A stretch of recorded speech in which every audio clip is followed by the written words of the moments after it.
Baik, selamat pagi. Kali ini kelompok kami, kelompok 10, akan menjelaskan tentang self. Berikut nama anggota kelompok kami. Yang pertama saya sendiri, Brian Dominico Kusuma. Selanjutnya ada Ika Widya Puspita, Salsabila Sarno Putri, dan Siva Nurrahma. Yang pertama saya akan menjelaskan tentang pengertian self. Self atau konsep diri merupakan kesadaran tentang seseorang mengenai siapa dirinya. Menurut Dux, Den, dan Waxman pada tahun 1993, konsep diri adalah sekumpulan keyakinan dan perasaan seseorang mengenai dirinya. Keyakinan mengenai dirinya bisa berkaitan dengan bakat, minat, kemampuan, penampilan fisik, dan sebagainya. Ada 5 pengertian umum dalam self. Yang pertama yaitu diri sebagai agen internal atau daya batin manusia yang mengontrol dan mengarahkan fungsi-fungsi, motif, dan kebutuhan. Yang kedua, diri sebagai saksi batin internal terhadap kejadian, peristiwa, atau suatu hal. Yang ketiga, diri sebagai totalitas, pengalaman, dan ekspresi pribadi. Yang keempat, diri sebagai sebuah sintesis, diri sebuah keseluruhan yang terorganisir. Yang kelima, diri sebagai konsepsi sadar. Selanjutnya akan dilanjutkan oleh rekan saya.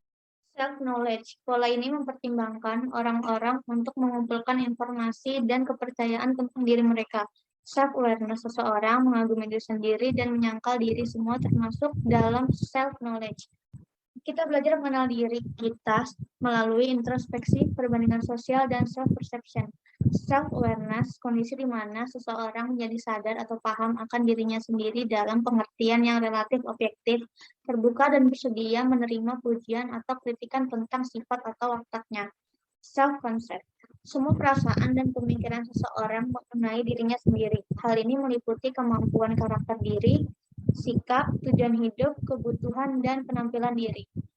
Self-esteem, suatu pengevaluasian mengacu pada hal negatif, hal positif, hal netral, penilaian ambigu yang mana self-esteem merupakan bagian dari self-concept. Self-presentation, pengolahan pesan yang dibuat seseorang terhadap orang lain dengan cara memperlakukan peran yang dapat diidentifikasi sehingga orang lain akan melihatnya dengan cara yang dia inginkan untuk dipikirkan oleh individu atau kelompok yang berinteraksi dengannya. Berikut ini merupakan strategi-strategi presentasi diri menurut Kaufman. Yang pertama ada mengambil hati. Strategi ini bertujuan untuk membuat orang lain memiliki persepsi bahwa kita adalah orang yang menyenangkan atau menarik.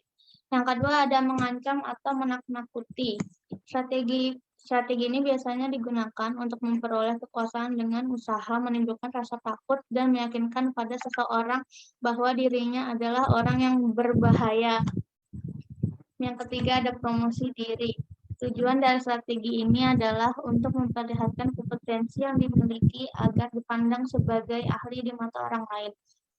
Yang keempat ada pemberian contoh atau teladan. Pemberian strategi ini digunakan ketika seseorang memproyeksikan penghargaannya pada kejujuran dan moralitas. Yang kelima ada permohonan. Seseorang yang menggunakan strategi ini akan memperlihatkan kelemahan dan ketergantungan dirinya untuk mendapatkan pertolongan atau simpati. Yang terakhir ada hambatan diri. Strategi ini digunakan ketika individu merasa egonya terancam karena kelihatan tidak mampu. Materi selanjutnya akan dijelaskan oleh rekan saya.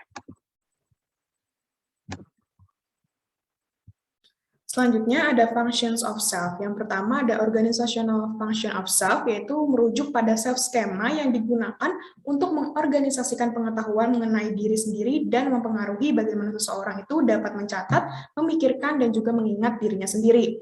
Nah, ini membantu kita menafsirkan dan menemukan pola dunia di sekitar kita. Juga terdapat kecenderungan bahwa orang mengingat informasi secara lebih baik jika informasi itu berkaitan dengan dirinya sendiri atau disebut dengan self-reference effect. Nah, menyinggung mengenai self-schema, jadi self-schema ini adalah pengetahuan tentang diri yang mempengaruhi cara seseorang mengolah informasi dan mengambil tindakan. Ada 3 jenis skema diri. Yang pertama ada actual self, yaitu bagaimana diri kita saat ini. Kemudian ada ideal self, yaitu bagaimana diri yang kita inginkan.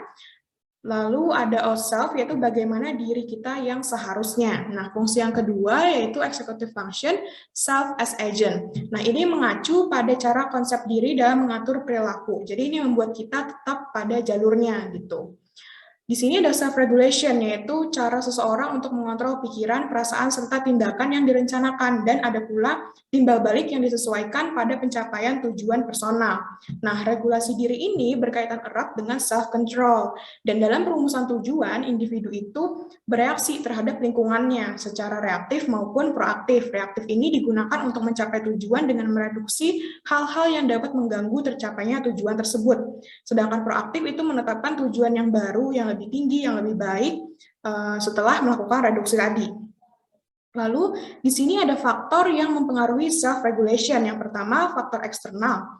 Nah, ada external reinforcement, ini adalah standar evaluasi perilaku, dan yang kedua ada reward. Jadi kita menyediakan sarana penguatan dengan reward tersebut. Kemudian ada faktor internal. Yang pertama ada self-observation, yaitu kemampuan memonitor, mengontrol, dan pengawasan terhadap perilaku melalui pengamatan diri. Kemudian ada judgmental process, yaitu proses mengambil keputusan dengan membandingkan apa yang kita lihat dengan standar yang ada. Kemudian ada self-reaction, yaitu merespon dengan sikap positif maupun negatif terhadap perilaku tergantung pada bagaimana ukurannya terhadap standar pribadi kita masing-masing. Selanjutnya ada perbedaan budaya dalam mendefinisikan self. Yang pertama ada independent view of the self. Ini adalah suatu cara mendefinisikan diri dengan kerangka pikiran, perasaan, dan perilakunya sendiri. Jadi individu dalam budaya barat itu memiliki kecenderungan pandangan diri yang independen ini, di mana mereka mendefinisikan dirinya sendiri sebagai hal yang terpisah dari orang lain dan menghargai keunikan serta kebebasan diri. Yang kedua ada interdependent view of the self, yaitu suatu cara mendefinisikan diri dengan kerangka relasi diri sendiri dengan orang lain. Jadi ini menghargai bahwa perilaku sendiri itu sering ditentukan oleh pikiran, perasaan, maupun perilaku orang lain. Nah, individu dalam budaya Asia dan budaya non-Barat cenderung memiliki pandangan mengenai diri yang saling bergantung ini, di mana keterhubungan dan saling ketergantungan antar individu itu sangat dihargai. Selanjutnya ada perbedaan gender dalam melihat self. Yang pertama ada relational interdependent. Ini adalah konsep diri, cenderungnya itu perempuan, yang merujuk pada relational interdependent ini, di mana lebih memfokuskan pada hubungan yang terdekat dengan mereka, seperti pasangan dan anak-anaknya. Kemudian ada collective interdependent, ini konsep diri laki-laki. Jadi laki-laki yang lebih merujuk pada collective interdependent ini, di mana ini lebih fokus kepada keanggotaannya dalam kelompok yang besar.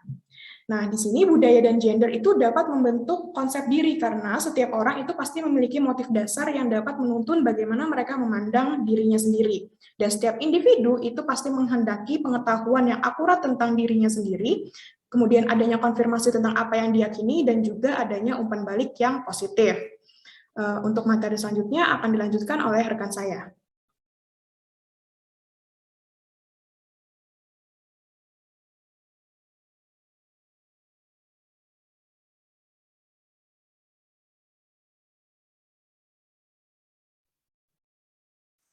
Teori perbandingan sosial.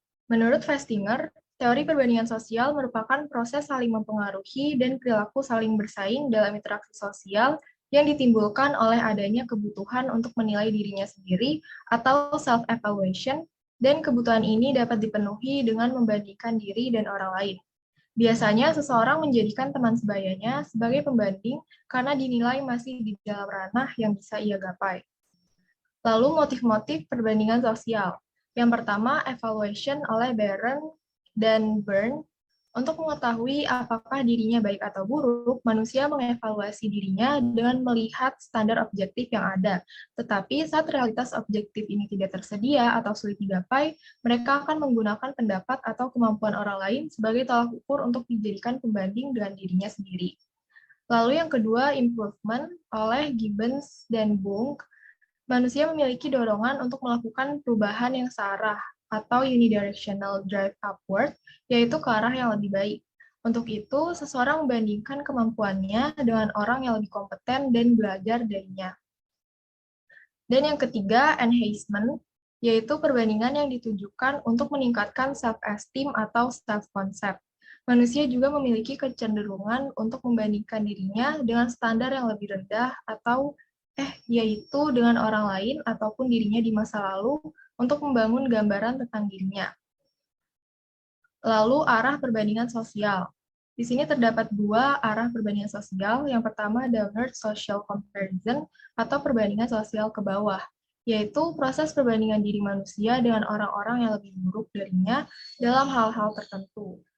Biasanya manusia melakukan hal ini untuk membuat dirinya merasa lebih baik dan meningkatkan kepercayaan dirinya. Dan yang kedua, upward social comparison atau perbandingan sosial ke atas. Ini kebalikan dari downward social comparison, yaitu proses perbandingan diri manusia dengan orang-orang yang lebih baik darinya untuk dijadikan motivasi. Manusia cenderung melakukan ini dengan orang yang memiliki pendapat ataupun kemampuan yang mirip dengannya, namun dinilai lebih kompeten dari dirinya.